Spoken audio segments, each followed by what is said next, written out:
Have your attention, please. Welcome to the January 24th meeting of the Zoning Board of Appeals. My name is Marty Akins. I'm the chairman. To my left, the vice chair, Mr. Cabeas. Board members, Mr. O'Brien, Mr. Rayel, Mr. Chin. In the rear, Mr. Hemmel. The head of inspectional services, Mr. Duca, coming out now.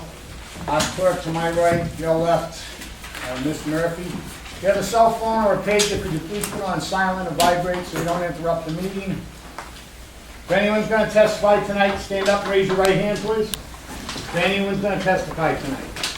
If you think you might testify tonight, even if you think you might, so please stand up and take an oath. I swear to tell the truth, the whole truth, nothing but the truth, so help me God.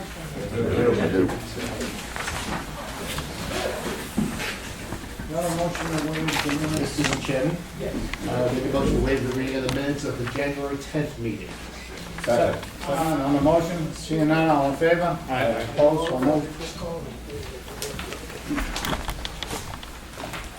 Under new business, case number 16086, we have a letter here, C Street, 129 C Street. They want to postpone this meeting till February 28th. Councilor asked. 1269. February 28th, right? No, you said 129. 1269. 1269. February 28th. Mr. Chairman, matter number 16-086, C Street Quincy LLC, Robert Galligan, manager for a variance finding to amend the decision previously issued in ZBA Case number 4302 and Case number 08-015, which required the lots to remain in common ownership on the premises number 1269 C Street Quincy. I make a motion to continue the hearing until February 28th. Second. On the motion, seeing none, all in favor? Aye. Opposed? So moved. Under case 16089, 7476 Lancaster, the councilor wrote a letter and he wants to put this off to have a meeting with the neighborhood till we can put him on February 28th. Do you have a motion, In please? matter number 16-089, minivan and car filing for a variance to subdivide the lot from 1 James Street to create a new lot for a 3-story, 3-unit townhouse on the premises number 74-76 Lancaster Street. I make a motion to delay the hearing or postpone the hearing until February 28th. Second. On the motion, seeing none, all in favor? Aye. Opposed? So moved. Is there anyone here for those two cases? Yep. Yes. That'll be heard the 28th. Okay. Thank you very much. Thank That will you. also be at planning, 2 Easy Street Gallery. So keep an eye on that. February 8th is the next planning. More than 300 eligible planning. Take care, my man. Thank you. Appreciate it. Yeah, no. Next time you play case numbers, right?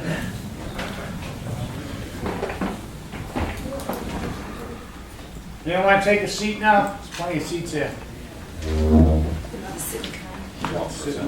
Under old business, case number 16082. Heat Treating LLC, John McCormack, manager for special permit floodplain to construct a new 6-story, 17-unit residential building on the premise number 31 Newbury Street, 26 DENSMORE Street. The applicant and representative here. Bob Prentice called, he's on his way. Is that his case? Yep. All right, we'll call that in a while. Mr. Chairman, good afternoon, good evening. Oh, never mind. Christopher Harrington, I represent 31 Newbury Street and 26 Densmore Street. My client, Industrial Heat Treating LLC, John McCormack is the manager of the LLC. This is an application for a special permit for multifamily in the Business C zone and also a special permit floodplain.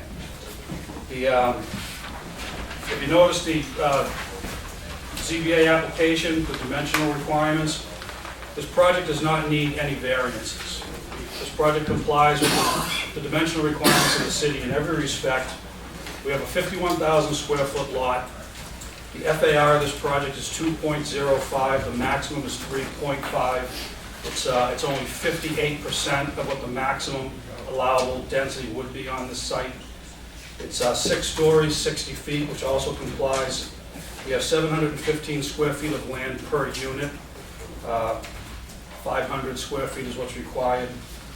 We also meet all the building setbacks. We have more than double the amount of green space. 100 square feet is required in Business C. We have 210 square feet of green space on this project. And we have 118 parking spaces, 108 are required. So we have 10 more spaces than what's required by the ordinance. So we're here only on the floodplain issues and the special permit to have a residential use in a Business C zone. With me this evening is John McCormack. He's here, the manager of Heat Treating LLC. If you have any questions for him, he's here for you. Fred Geisel is our civil engineer with CEC, Civil Environmental Consultants. Arthur Chu is our architect. Jack Yoen is our traffic engineer. And William Baird is here. He's a professional engineer, and he's our LSP. He's a licensed site professional, and he's our environmental engineer because this site is a brownfield. So again, this project is Business C zone. It's 103 units by right on a 51,500 square foot lot.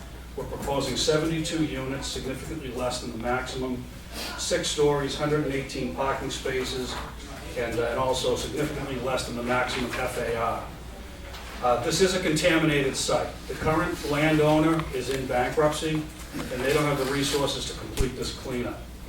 There was a cleanup done in 2002, but it was incomplete. It wasn't finished, and the DEP rejected the final closure of that site back in 2002.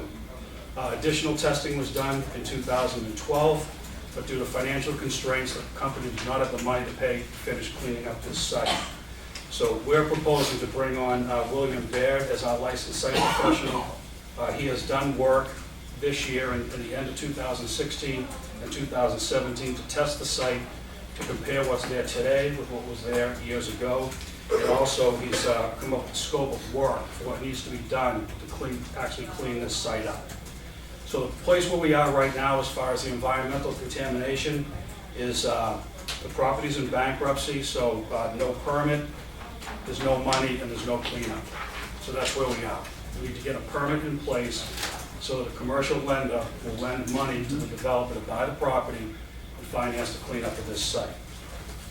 This building, as I said, 72 units, 6 stories, 60 feet. The first 2 floors of the building are a parking garage, and the top 4 floors are units. 24 one-bedroom units, 44 two-bedroom units, and there are 4 three-bedroom units. I'd like to first introduce Fred Geisel, who's our civil engineer on the site, to talk about the site, and then I have some more comments about the Conservation Commission and a few other things. Thank you. Thanks, Council. Fred? Thanks, Chris. My name is Frederick Geisel, Geisel. I'm a professional civil engineer working with civil environmental consultants in Peabody. The first plan I showed here is the existing building, the existing site. And virtually all the site is built upon. The building was up in a few locations right up to the property line.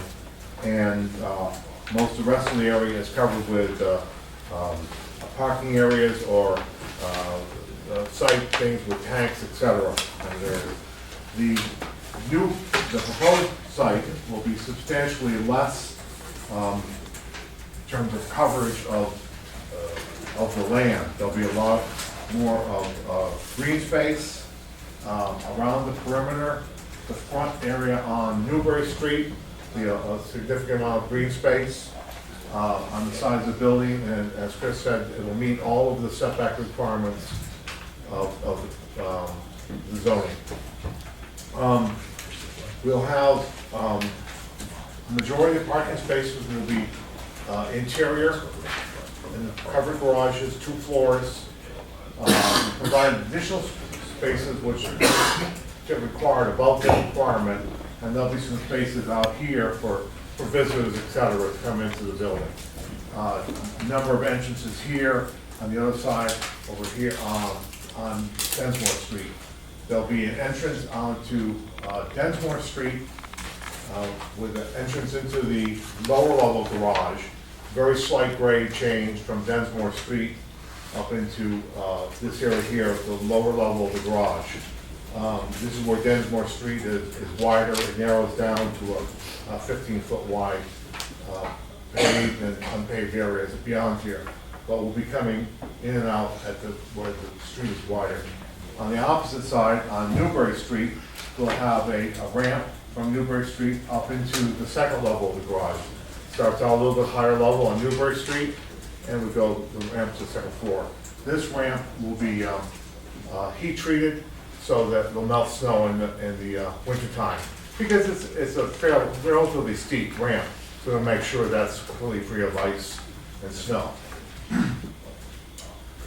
There'll be grading in here, kind of the main front entrance, which will be in this area, which will be where the elevators are. You know, people coming in from the street who may park along the street would come into the building.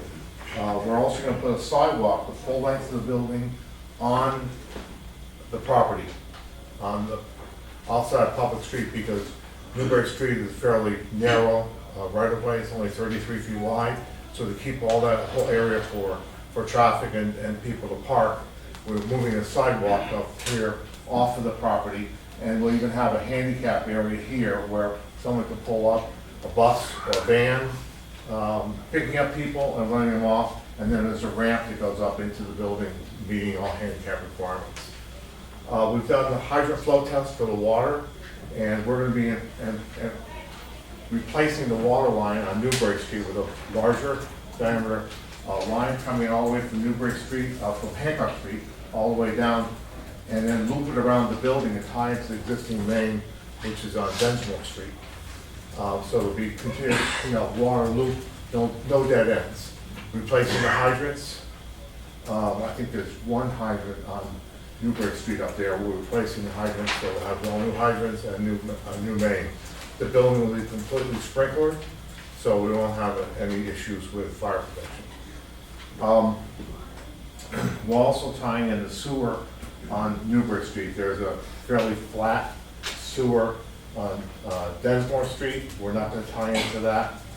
Some parts of the building actually discharge onto Densmore Street sewer and came around the building. We're going to discharge onto Newbury Street where we have adequate capacity for the sewer line.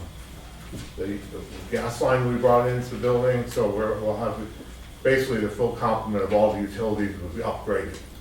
So we're keeping some of the stormwater infiltration will be taken care of on site with infiltrators, and then discharge, infiltration in the ground, and then discharge. If there's any excess flow from a major storm, an event like today, a nor'easter, you might have a little extra flow. But it'll be a lot less than was there before, because we have a lot less impervious surfaces. We have not as much parking, and certainly the building size is reduced. Some of the locations of the stormwater will depend on the site cleanup to make sure everything is cleaned up. We don't want stormwater into the ground, or if we have still a residual contamination in there. I don't think anything else. And Arthur Chu is the architect for this project.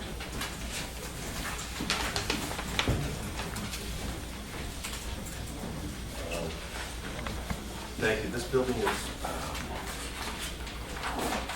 from the Newbury Street elevation, is 5 stories, and on the Dinsmore side, 6 stories. There's 2 levels of parking, so I think that's 2 different levels.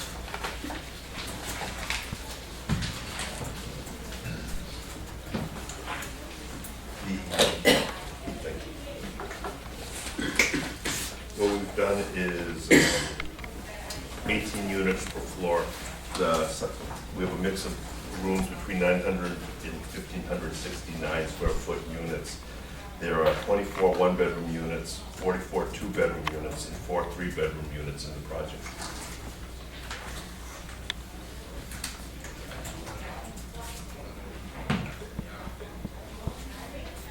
And what we've done, we have an elevation or a rendering here coming off the bridge to see the scale of it compared to the surrounding buildings. Even though it's a fairly large building, within the context, it's not too much. So And we also have William Baird, who's our licensed site professional, to talk about the environmental remediation.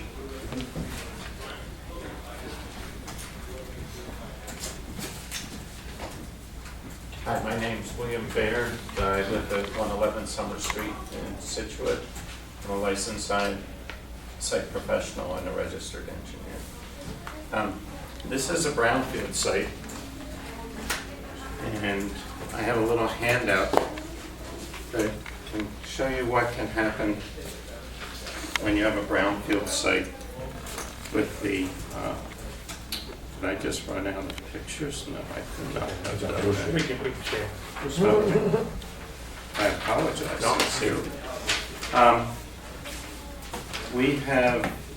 We were originally doing some work on the site, took over from VHB, a large civil engineering firm, and started working for the industrial heat treating in Davis, who had the property. When the economy crashed, her business crashed. And so this is a plan showing you what we learned when we were working for Lynn, and the current developer has asked us to start finding out what's going on with the property. And would you like one also? As you can see, the levels of contamination have subsided significantly from 2013 to 2016. This will happen with a site like this because in the ground there are naturally occurring microorganisms that destroy what we would consider to be toxic chemicals. And the contamination that was original on the site was perchloroethylene, which is dry cleaning fluid, trichloroethylene, which is used to degrease metals, and then there were some petroleum products because they had an underground lift and had petroleum products on the site. We need to do a lot more work before we decide what we're going to do on this site. And this is a report that I presented to your planning board, your Board of Health, and also to Joanne Fagan, who is the section chief for the Northeast region for brownfields sites.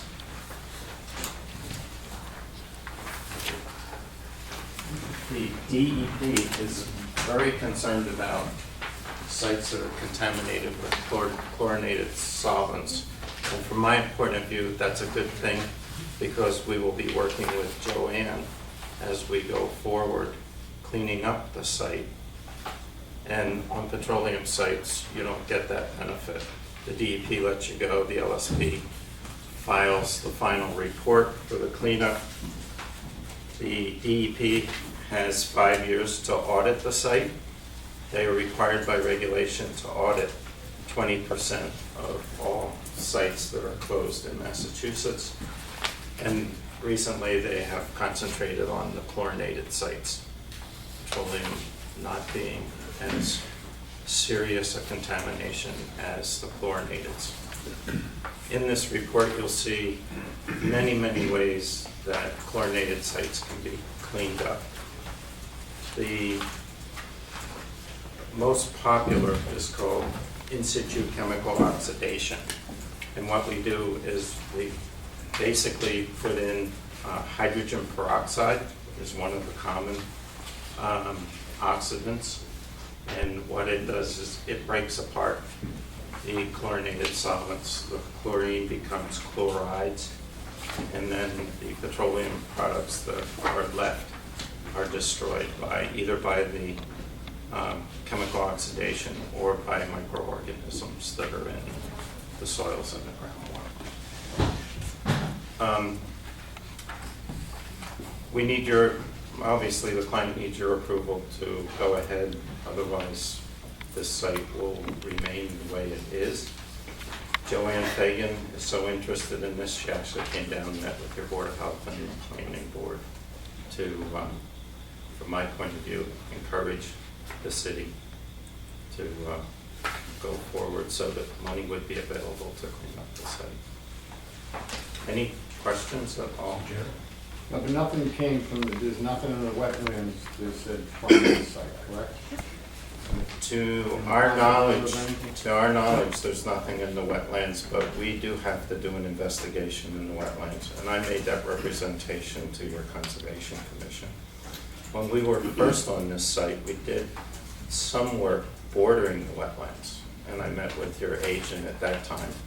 And basically, he said, just go ahead and do what you have to do to be sure that the site gets cleaned up. Currently, it's not leaching, it's pretty steady where it's staying right there. It doesn't appear, now, the only information we have are from monitoring wells, which are groundwater, allow us to test the groundwater. They were put in by a consultant more than 10 years ago. So we're probably going to put in at least another 20 wells to define this site. And until we put in the wells and we get the information back, I don't know how to clean up the site. Play one more of those reports for our file, please. Absolutely, sure. It looks like the majority of the tanks or the lifts, they're all been removed at this point, right? There are some tanks that were abandoned in place, Okay. and we made representation that we're, to Joanne, that we're going to take those Remove out. those, okay. Right. Are they empty? Well, when they were abandoned in place, they were supposed to be emptied, internally inspected, and I can't comment on Thank you. what was done. Any other questions? Mr. Chairman, regarding the siting of the building on the lot, will the area be covered by the parking and the foundation, or will it be exposed after it's constructed? Well, in Massachusetts, there's soil regulations, S1, S2, S3. S1 being the most stringent for residential use. There's groundwater 1, groundwater 2, and groundwater 3. Groundwater 1 is drinking water. Groundwater 2 is groundwaters that could be contaminated with chemicals that could create vapor intrusion. In other words, these are volatile chemicals like gasoline, like the PCE and the TCE. So even in the groundwater, those chemicals will give off vapors into the soils that eventually can go into a reservoir. One of the things that's great about this is 2 levels of open air parking. So we're not going to get any vapors, no matter what happens, into the residence. But before we do that, underneath the lower parking level, we will seal with HDPE, high density polyethylene blanket. And under that blanket, we're going to put pipes in stone and have a ventilation system. Technically, it's called sub-slab vaporization or ventilation. Until we're satisfied, even though I can close out the site, say we meet all the groundwater regulations, we meet all the soil regulations, there could still be something there that we don't know about. So we put in this sub-slab depressurization system with a vacuum pump, granulated activated carbon, and we discharge it to the atmosphere. We check for a period of years the gases or the vapor or the air that's coming from under the building to know that we have completely cleaned up the site. Because by creating that vacuum, even with the groundwater, we change the concentration gradient. And so as you keep pulling a vacuum, these chlorinated solvents want to keep coming into the soils and into our system. That's the final precaution to make sure we've got everything done. We've covered all the bases.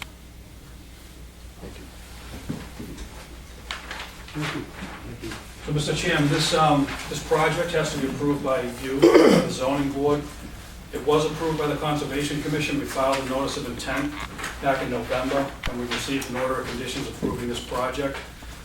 This project is a redevelopment project of an existing degraded site. It's an improvement over existing conditions, and because we're remediating the site, we're also going to be protecting the wetlands and the Ponset River. The project's in full compliance with the coastal flood zone, as well as DEP stormwater management policy and FEMA's regulations for construction of the floodplain. As Mr. Geisel said, we're replacing the utilities in Newbury Street, bringing down bigger water lines. So we've got new utilities in the streets, improvements to the public ways. We're going to be paving Newbury Street to the end, at least to this point, to where our building ends, and improving Newbury Street. We're installing the sidewalk. Mr. Geisel talked about the sidewalk.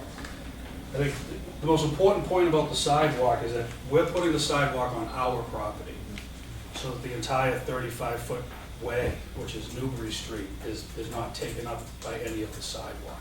So we're going to put the sidewalk on our property with a sidewalk easement to the city, so the street stays as wide as it possibly can be, so we don't narrow that at all. And we're also, the rear entrance to the building, we have walkways that come around the building. Our rear entrance here, there is a sidewalk on Densmore Street on this side of Densmore. So from our rear door, there's a new crosswalk that goes across the street to that sidewalk, and then that sidewalk takes pedestrians all the way up to Hancock Street. So the permits that we need from you, we need a floodplain special permit, and we also need a special permit for residential in the Business C zoning district. We believe that this project meets all the requirements for both special permits. It addresses community needs. It's going to clean up contaminated site. It's going to provide new, safe, energy-efficient housing for the city of Quincy and increase the revenue for the city of Quincy. Traffic and pedestrian safety has been addressed through the plans and through site plan review. All the parking is on site in this 2-level parking garage. New sidewalks and crosswalks for pedestrians. And our traffic impact has been studied by Mr. Gillen, and he's determined that this project will not create a problem for Hancock Street and for the intersections at Densmore and Newbury. It does not have adequate utilities now. It will with our project, with the new lines that we're installing as part of this project.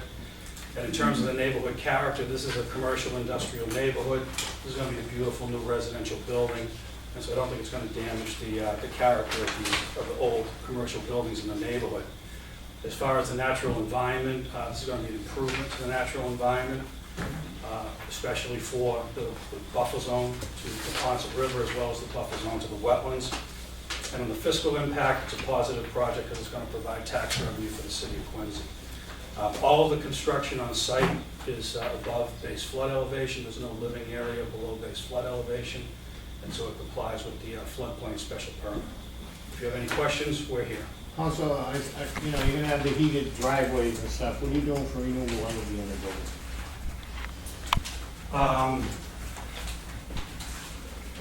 As far as energy efficiency, the entire building is going to comply with the new stretch energy code, and so all of the facilities in the building are going to be high efficiency and modern from that respect. We haven't talked about solar panels or anything like that. Good discussion probably having a building that size. Especially with all your utilities for the owner, you know? All the lighting, outside lighting, inside lighting, parking lot lighting. Take care of all that. Any questions you have? I have none. No, I'm all set. One question regarding the traffic study. I haven't seen the traffic study yet, Council, but I understand from, as you enter the Hancock Street to take a right, to merge into traffic, there's a ramp coming down from the highway. Yeah. So it's pretty tough to merge at that point. What does your traffic study say about that? Jack Gillen is here. Thank you. Yeah, I'll try to be concise and really quick and let you see. The ramp itself coming down That accommodates, that carries about 17,000 vehicles per day. The Hancock Street coming underneath the bridge by the Adams End coming out there, that carries about 2,550. So both together, right at Densmore, Densmore Street, that's about 20,000 vehicles per day. And this site here is going to generate about 44 trips in the morning with 9 inbound and 35 outbound. And in the evening peak hours, it's going to be about 42 inbound and 22 outbound for a total of 64. Now, because we're coming out with the lower level on I think it's Densmore Street and the upper level coming out onto Newbury, we split those roughly in half. I did it by the proportion to the number of parking spaces, but nevertheless, roughly it's about the same. So you're going to see about 17 out on each of the streets in the morning peak hour, which is equivalent to roughly one every 4 to 5 minutes coming out. And then the afternoon peak hour with about 22 going in, that's about 1 every 3 minutes coming in on either of the 2 streets. So the actual impact is not all that much. And the 84 units themselves altogether, those streets, that'll be about 559 vehicles per day over 24 hours. I had to look at the speed too. Hancock Street had a speed of about 37 miles an hour with an 85th percentile, design speed about 40. And the bridge itself, it was a little bit less. I thought it'd be a lot higher, but it wasn't. About the design speed is about 38 miles an hour coming down the ramp because they know there's a signal at the bottom of the hill. And the crashes weren't as much as I thought they'd be either. There is a stop sign coming out of Hancock Street at the ramp. Hancock has to stop and yield for all that traffic coming down the ramp that's either going straight ahead or merging over to get into the right turn lane to get on the Newport Avenue. So the volumes, the crashes, the rate was really low compared to what I thought it was going to be, but we did look at that. Second question, for the residents when they're coming home, I just can't remember whether they have to bang a quick right-hand turn there, or do they have to go around by 2 Hancock and take the local street to get back home? Because Newbury Street is actually south of the ramp. During the off-peak hours, it wouldn't be that bad to, go over and take the right turn into Newbury. Densmore, all the time, you have to go around the horseshoe and then take a right turn into Densmore. What I found was, when I did some of the counts, is in the morning peak hour, there really weren't all that many coming around Hancock Street, But the ones coming down the ramp, a lot of them shot right for Newbury Street and went into the parking lot, through the parking lot, and then onto Newport Ave extension. And some of the people in that office building, the registry office building there actually is an opening there. So what they do, some of those will come out onto Newbury Street and they'll wait for a gap and shoot over for the horseshoe turn and then get on the ramp to go up on the Newport Bridge. And they don't have to go down to Enterprise or Heritage and have to take the U-turn, and they don't have to wait at the light, out there at the signal. And really, the signal operates as well as it can, but obviously during the morning peak hour, we have gridlock there, not because the signal can't process the cars, it's only because the ramp is backed up into the intersection, But we put a couple signs up saying no turn on red, and that helped a lot in that manner. So I don't know if there's anything else. I know some residents at the near the Adams Inn, and they have trouble making that merge. And a lot of times they'll go left on red to get up onto the highway because cars coming from Newport Ave are going so quickly. It's a very short light, and so when cars get backed up there, it could be problematic. Yeah, we could say, I talk like a silver person. I can make suggestions at this point, It's actually, in the old days, I used to go out and change the time because it's actually a state signal because it's from the state right away there. But, there are some changes that I'm recommending and hopefully they'll be able to implement some of those. Thank you. Any other questions at this time? Just had one on this shows some parallel on-street parking. Yes. Is that going to be restricted in any fashion? there gonna be some? No, that'll be available to anybody, Okay. anybody who has business on So are Newbury Street. you including that in the tally for the parking? In the traffic count? No, in your parking. No. Okay. Our parking is, the 2 levels of the garage. Yeah, so those are separate numbers. Plus these spaces. Okay, yeah. Yeah, So so the what- 8 or 9 that you have up front, that's not included? These are out back. Yeah, Those are outside out back on Densmore. yeah. And that's guest parking for this building. And we're not counting any parking on Okay. Newbury Street. Okay, thanks. One more way there, trash and, like moving trucks and stuff? Yeah, the dumpsters are right here on the back side of the building. And moving vans will, Densmore Street is wide to this point, and it gets very narrow after this point. So moving vans will be able to come to the back of the building here, they'll be able to sit right in this is a guest parking area, so they can stop right here and be able to load and unload, and they can push the stuff right through the garage to the elevator. Thank you. Thank you, Council. Is there anyone here that'd like to speak in favor? Step forward, state your name, please. Is there anyone else? Come right up.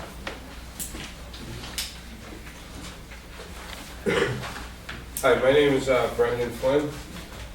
I'm the property manager for 28 Newbury Street. I've been involved in this property, either living there or being the manager for the last 17 years. The heat treat plant that's there is an eyesore. And all it is, I mean, been a lot of problems with it over the years too, with the tanks relieving pressure into the atmosphere and everything else. We've had, I mean, so it's been ungodly with all the trucks that came down to unload at different hours. I mean, we've had a lot of problems over the years. I don't know if any of you have ever driven over Densmore Street. You need a 4-wheel drive vehicle to get through some of the potholes. I personally have spoken with the developer and the attorney, Chris.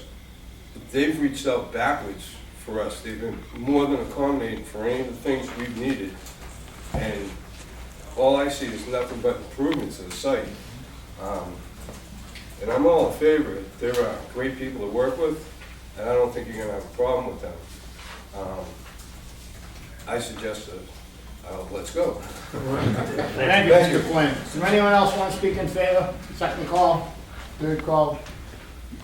Call that public hearing closed. Mr. Duca, do you have any comments before I continue? I just want to report to the board that this is one of the most extensively reviewed projects by third-party reviewers for the city. The applicant has been very cooperative and open to all the suggestions by the third-party engineers. Jim Fatz, he's the planning director, has been in touch with the DEP as far as the cleanup to verify that they're going to be involved with the process as well. So I would say the board should feel confident that the applicant is doing everything they can to mitigate all the issues. Thank you, Mr. Duca. DPW letter, it's just talking about the need to amend the residential use in that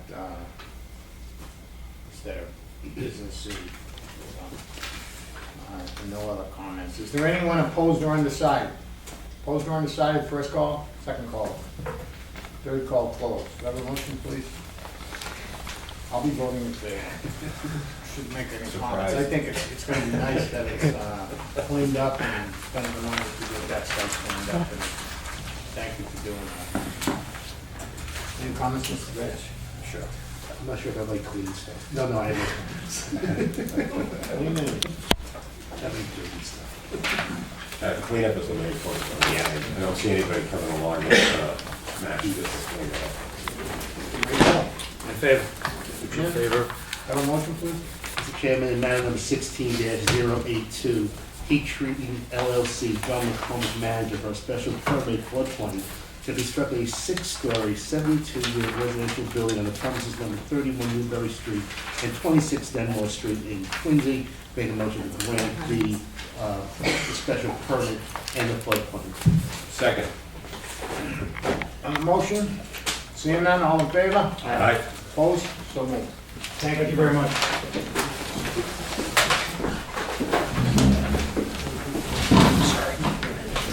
Mr. Franklin, sir.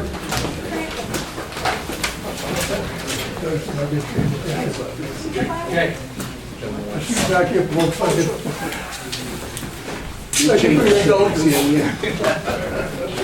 Hi Jack, how are you?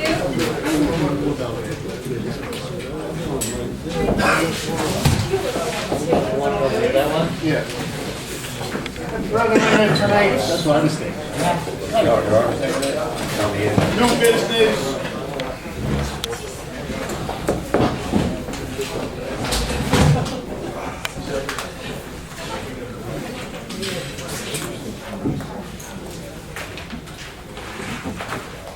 On the new business, case number 16085, TODD EGAN for special permit, variance to erect a new 9-unit residential building with parking on the ground level in premise number 92 Sagamore. The applicant representative here?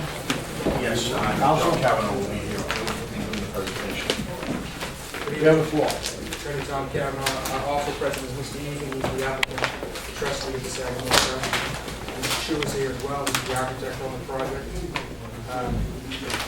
This property is located at 92102 Sagamore, in the North Quincy area. The lot's currently 7,358 square feet. It's currently zoned business B. We're here tonight seeking certain variances as well as special permit. Currently, the property is used as for commercial use. Mr. Egan actually operates a plumbing business out of there. Electrical out of there. Currently, what's on there is the lot's improved by a 1-story building. What he's seeking to do is demolish the existing structure and then construct a 3-story building which would house approximately 9 residential units. As you can see here, he's proposing parking at ground level, garage. This is Sagamore Street. The means of egress and access here would be off of Prospect Street. It wouldn't be off Sagamore Street, and for lack of a better term, Sagamore would be probably a busier road. So the access is going to be right off of Prospect Street. We're proposing 14 parking spots with a handicap parking spot here. The project now, or the units, the 9 units would be comprised across approximately 3 1-bedroom, 1-bath units. There'd be 1 1-bedroom, 1.5-bath units. There'd be 4 2-bedroom, 2-bath, and 1 2-bedroom, 2.5-bath. The units are going to range from approximately 685 to 1,300 square feet. Right now, we comply with height, lot width, frontage, the number of units, as well as parking numbers. However, we're here seeking certain variances relative to the lot size, the FAR, and the lot areas per dwelling unit, as well as setbacks, GAR, and by the dimensions of the lot, also essentially parking as well. If you look at the lot is kind of an oddly shaped rectangular lot. It's a corner lot, so we feel that it does present certain hardship to the land. That's our basis of now requesting this relief. The lot size is obviously pre-existing non-conforming. It's, as I indicated, 7,358 square feet. If you look at some of the other lots in the area, those lots in the area, they're approximately around the same size. Not a lot of the lots do conform to the 14,000 square feet as required. The total ratio of the floor area, currently the ratio is 8. What's being proposed is 1.46. So it's a little bit over what's required. The ratio requires being 1. The reason that that's essentially going to happen is currently in the back of the lot is pavement. It's currently paved, there's no impervious ground. What he's looking to do is essentially deconstruct the building and then build the lot a little bit further to the back of the lot. So it would be covering essentially what the pavement is.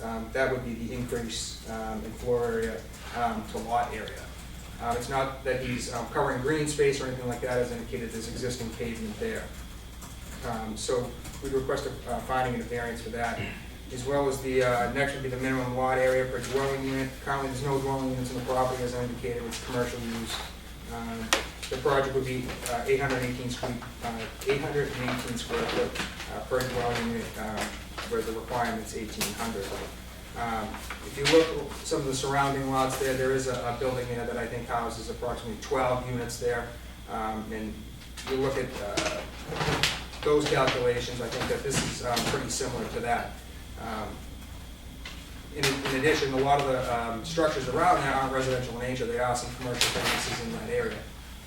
So I think what we'd be doing is we'd be bringing a nice residential project to a commercial area, and then North Quincy area that's accessible both to the T, to the high.